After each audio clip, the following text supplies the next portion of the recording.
Good afternoon, all my Facebook friends and family. Yes, I sent a post up yesterday that I was going to do the filming today about what I actually went through when I had my cancer. Now, I know some people must be probably thinking, oh, here she goes again, going on about her cancer, or what she went through with her cancer. Listen, if you don't want to listen, click off now, because I'm still going to go ahead and do it, because there might be one or two people out there that I'm going to help with what I post. So here goes anyway. In 2001, I was diagnosed with Hodgkin's disease. It was early 2001. I kept feeling that there was something in my chest. So I went to my GP, my family GP, and he told me, well, you haven't got any feeling in your chest. So that's not possible. So I said to him, look, I know I can feel something there. And he was still adamant that you don't have feelings, but he sent me to the hospital to have a scan, I think it was. The first thing I had was a scan. Now, they didn't find anything there at the time, and they sent me home. Okay, this went on and on until I actually went away. I went away because my father had passed away, so I went away to bury my father, and came back, and my husband said to me, what's going on? Your face is swollen and so is your neck. But I put it down to I ate quite a bit when I went to Jamaica, and because at that time I was slim, and he said to me, no, something ain't right. So I went back to the doctors, and they were still saying, no, there's nothing there. So then my husband paid for me to go private. I went private, and then they told me, oh, it's my thyroid gland. That's what they told me.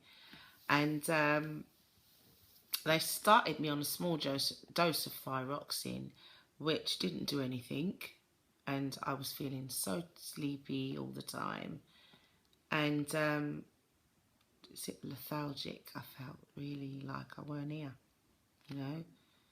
And then we went back to the doctors again, and my GP then said, you know what, he knows of a professor. He's going to send me to a friend of his, a colleague of his, and let him run all the tests that I need.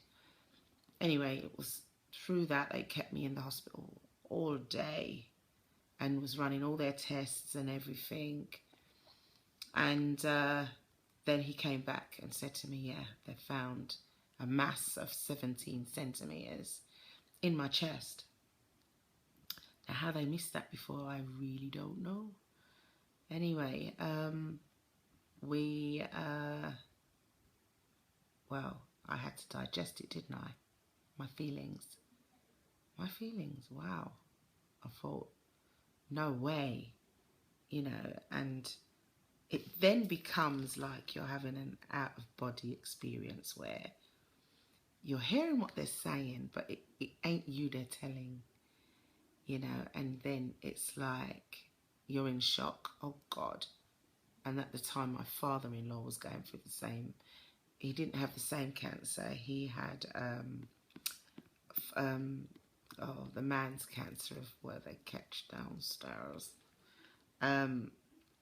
He had his cancer that he was going through anyway. Anyway, I couldn't believe it. I couldn't. And the first thing I really did think of was, oh my God, I'm going to lose all my hair.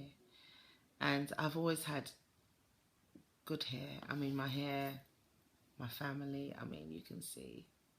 But I do tuck it up. I love my hair, and I always have loved my hair. But I thought, oh God, what are they going to do to me? I'm going to lose all my hair. I didn't really know about the chemotherapy at that time. because you always watch it in films and stuff like that, and you think, oh right, what's that? It's another drug they got. But to actually go through it, I wouldn't wish it on my worst enemy. You know, then it's like when it sort of did hit home, because my sisters was there and they were like, oh, shock, horror. But I was still there, sort of having that sort of jokiness about it. Oh, I'm gonna lose all my hair, and you know, and then I'm gonna be bored and they're gonna call me all these funny funky names and stuff. But then the next day it's when it really hit me, and I was thinking, I don't want to leave my children, because I couldn't bear any other woman looking after my children, you know. And I thought, I have to beat this. I made up my mind then, I'm going to beat this, because I have to look after my children. It's my children. And you know, they told me how long they were going to do the treatments, because at first I'd have to go. They started me on steroids to try and shrink it, until they sorted out the dosage that they were going to give me intravenously at a day unit that I had to go to every 2 weeks, I think it was. Yeah, every 2 weeks. And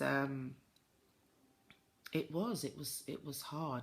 That first treatment they put me through, it was like the first 3 days of it, it was hard. I felt so ill. But then, you know, I couldn't eat, and it turned my palms black, my nails were black, my tongue was black, and they told me I'd have to go through that for 6 months, and by then my tumor would be gone, because they said to me, well, there's no good cancer to have, but Hodgkin's disease is one of the better cancers to have than any of the other cancers that's out there. So I thought, okay, I know I'm going to beat this. And although my mass was 17 cent, that's a whole heap of mass, you know, when you check it. That's a whole heap of mass. And anyway, I just was like, I'm gonna keep strong. I am. And I got in touch with my father, because we seem to forget, when everything's going well, we seem to forget that we have our Creator. And, you know, I got back in touch with my Heavenly Father, and I said to him, you know what, I need your help. It's only you gonna decide whether I stay here or not, you know. So no matter how much treatment we can go through, if the big man says we gotta go, we gotta go. You know, he has the last say. But yeah, that was horrible. The first few days of having it, it was like, oh, I felt so ill. But what I decided then, I was gonna change the way I eat.